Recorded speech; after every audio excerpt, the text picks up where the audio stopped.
Both sides of the abortion issue are reacting to the first lawsuit filed over Alabama's abortion law. The American Civil Liberties Union and Planned Parenthood are suing on behalf of the state's abortion clinics, including the Alabama Women's Center here in Huntsville. A large group of protesters gathered outside all day. WAAY 31's Stephen Dilsizian has been there for hours now. Stephen, what are they saying about this suit?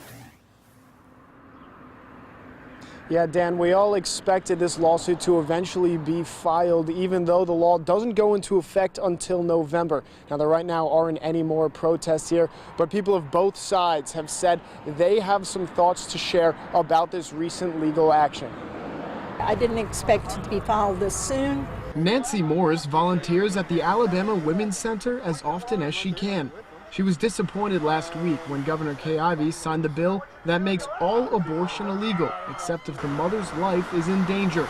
But on Friday, the ACLU and Planned Parenthood filed a lawsuit on behalf of the abortion providers in Alabama, claiming the new law is unconstitutional. Morris is eager for a federal judge to weigh in. We'll say that it is an unconstitutional law and we'll negate that. The suit says the law would harm women by forcing them to continue pregnancies against their will. It explains as of right now, abortions are still safe and legal in Alabama, and they want it to stay that way.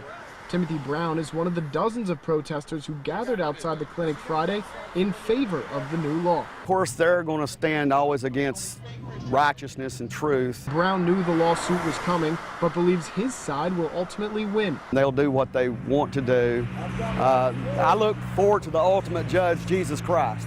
The Alabama Women's Center would not comment on the lawsuit as they're named as plaintiffs.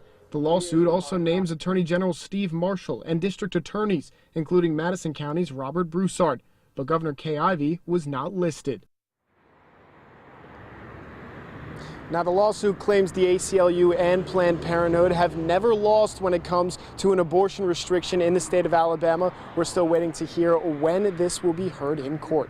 Reporting live in Huntsville, Stephen Dilsizian, WAAY 31 News. Thanks a lot, Stephen. And by the way, Stephen's been at that demonstration since this morning. At one point, there were more than 50 people there. They got there around 9 a.m. The Huntsville facility is one of 3 places in the state where women can get abortions. Huntsville police were also there. Officers monitored the protests from across the street. They asked protesters at one point to stop using megaphones because of a noise ordinance violation.